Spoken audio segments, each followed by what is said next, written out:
Sir 32 members ఉన్నారు Chilakaluripet bus దహనం కేసులో. 23 మంది చనిపోయారు. అవును ఆల్మోస్ట్ 50 అనుకుందాం అండి, అప్రాక్సిమేట్లీ అందరినీ కలిపి డ్రైవర్లు అందరు కలిపి 23 మెంబర్స్ చనిపోయారు. అదేనా టైటిల్? కరెక్ట్ అండి సార్. చిలకలూరిపేట బస్సు దహనం కేసు 1993. కరెక్ట్ అండి. ఇప్పుడు చాలా సంవత్సరాలు అయిపోయింది. ఆ విషయాన్ని చాలామంది మర్చిపోయారు. గూగుల్లో కొట్టినా లేకపోతే యూట్యూబ్లో దొరికిన 4-5 ఇంటర్వ్యూలు తప్ప పెద్దగా ఏం దొరకవు. తర్వాత వికీపీడియా మాత్రం ఉంటుంది అంతే.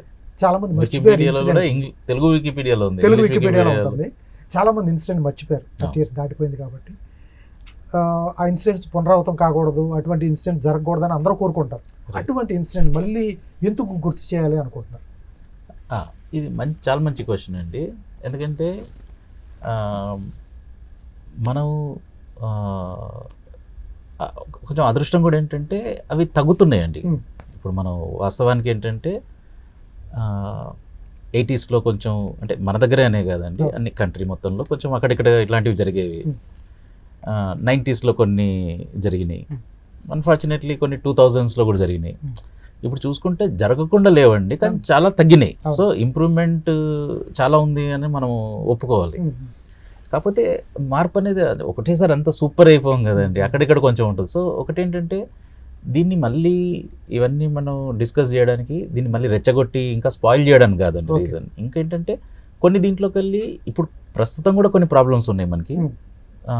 దాన్ని ఈ ఇన్సిడెంట్స్ మనం ఏం నేర్చుకోవచ్చు అనేది ఒకటండి. బట్ దానికన్నా అన్నిటికన్నా మోర్ ఇంపార్టెంట్ ఏంటంటే అరౌండ్ 13 to 21 ఈ ఏజ్ అండి, కొంచెం ఎస్పెషలీ అబ్బాయిలకి అయితే ఎక్కువ తెలుస్తుందండి. హార్మోనల్ చేంజెస్ ఉంటాయి, ఆ ఏజ్ ఉంటుంది. ఇంకొకటి బ్రెయిన్ ముందు ఒకటి ప్రీఫ్రంటల్ కార్టెక్స్ అని ఉంటుందండి, PFC. ఇది పూర్తిగా డెవలప్ కాదు.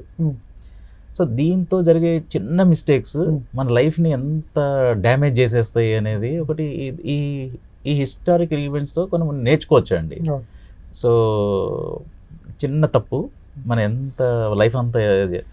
సో మనకి అదృష్టం కాబట్టి మనం ఆ టైంలో కొంచెం చిన్నవి తప్పులు చేసినా అవి మనం ఫ్రెండ్స్లో అది ఇది అయిపోయినాయండి. బట్ కొంచెం ప్రాబ్లమాటిక్ ఉంటే మనం కూడా ఫేస్ చేసే బ్యాడ్ లక్ ఉంటే పరిస్థితులు, బ్యాడ్ లక్.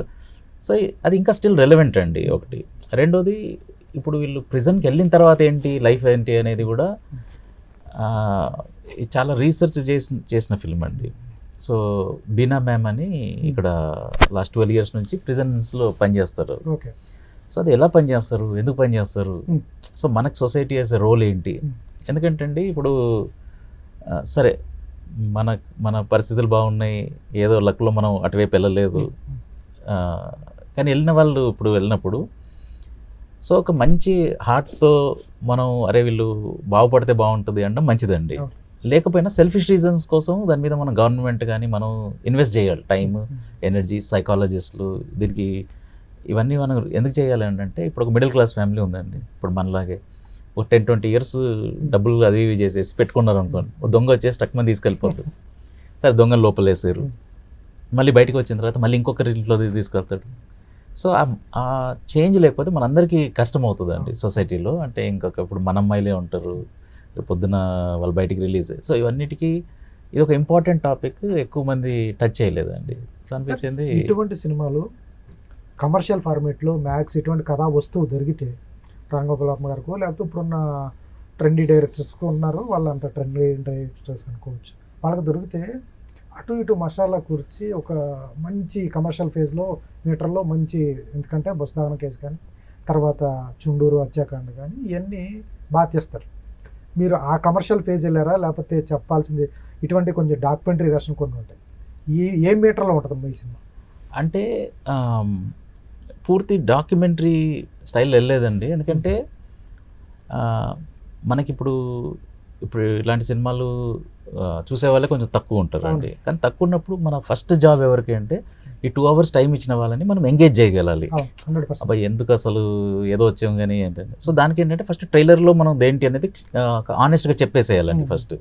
సో దట్ మనం ఒకటి చెప్పేసి ఒకటి చూపించి ఫస్ట్ మీరు వచ్చిన తర్వాత అరే ఇదేంటి అనే కన్నా మనం ఆనెస్ట్గా ఇదండి సినిమా ఇలా ఉండబోతుందని, టీజర్లో కొంచెం, ట్రైలర్లో మాత్రం క్లారిటీతో ఇలా ఉండబోతుంది సినిమా అని.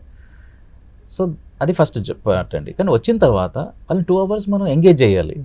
ఇప్పుడు సో దానికి ఎంత అవసరమో అంతవరకే అండి. అవును. కాకపోతే దీన్ని సెన్సేషనలైజ్ చేయడం, కమర్షియల్ అని దాన్ని మార్పులు చేర్పులు చేసేయడం, లేదా ఉన్న ద్వేషాలను ఇంకా ఎక్కువ పెంచడం, ఇట్లాంటివి ఏమి గిమ్మిక్స్ లేవండి.